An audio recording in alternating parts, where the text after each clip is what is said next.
everybody, it's Paige and I have a new process video to share with you today. This was made for the New Technique Week on the Pink Paislee blog, and I am featuring folded circles to create a fun and dimensional background. So recently I went through all of my Pink Paislee collections and pulled the colorful B-side, or sometimes it was the front side, papers that are just a solid color. And so I used a 1-inch square punch and punched about 144 times 2, so about 288 1-inch squares from the pattern papers. And it is important to use a pretty much brand new silhouette sticky mat so that the squares stay in place while the cameo is cutting out the shapes. Otherwise, if the mat isn't sticky enough, they're going to slide all over the place.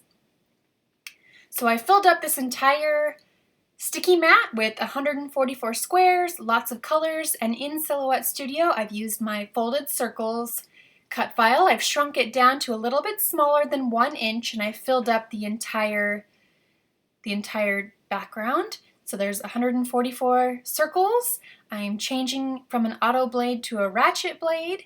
That's my preferred blade, and let the cameo do its thing. It took about 20 minutes for it to cut all of these circles, but it ended up saving me a lot of time. Instead of scoring and folding all these circles, the perforated lines are already there. So this is what it looks like. You can't really see what's going on, but once you peel off the square around the circles, you see all of the circles, and then peel them off and use your fingers to bend over or fold over along the perforated lines. And these turned out a lot smaller than I was anticipating. I kind of wanted to use bigger circles, but then I just went with it and decided it would look great either way, whether they were small circles or bigger circles, so I just went with it. And this is one of those layouts that is kind of tedious, but it's something that I love to do. And so, yeah, I just parked myself on the couch with my husband at the end of the day, and we were watching our show. We're currently watching Bones, and I folded circles while we were hanging out. Sometimes a little bit of paper got left over, so I would just use scissors to trim off that. And I folded all of these circles. And then I needed to choose a background cardstock, so I settled on these two and was trying to figure out whether to use the cream or the robin's egg blue, and I decided to go with the robin's egg blue. It's one of my favorite colors to use for the background, and I just wanted to get a basic idea of how I was going to place these circles. Now squares, I'm kind of placing them in a diamond orientation, measuring the sides to get even placement, and at this point I'm just placing them in a random order, all the colors just not in a pattern. But then my original idea is I wanted to do lines of rainbow color, and so I sorted all of the squares into, all of the folded squares into the rainbow order. So starting with the darkest pinks, orange, yellow, green, blue, purpley pinks, and then whites.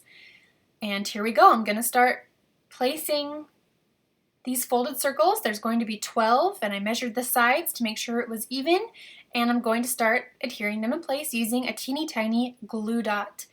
And from here on out, I'm not doing any measuring. It's all done by hand. If you want to be more exact, you could use a pencil and make marks, light marks that you could then go back and erase once you're finished. And okay, so I did do some measuring just to make sure it was straight across the top, but then I didn't do any more measuring. So here is a progress pic. You can see I'm placing them in the rainbow order, starting with the pinks at the top and just going down through the rainbow. Another progress pic, and here is the honest truth is I ran out of these folded circles and I had to make a whole bunch more. So it's just best to cut 2 whole full sheets of circles at once. So 288 folded circles, and then you won't run out.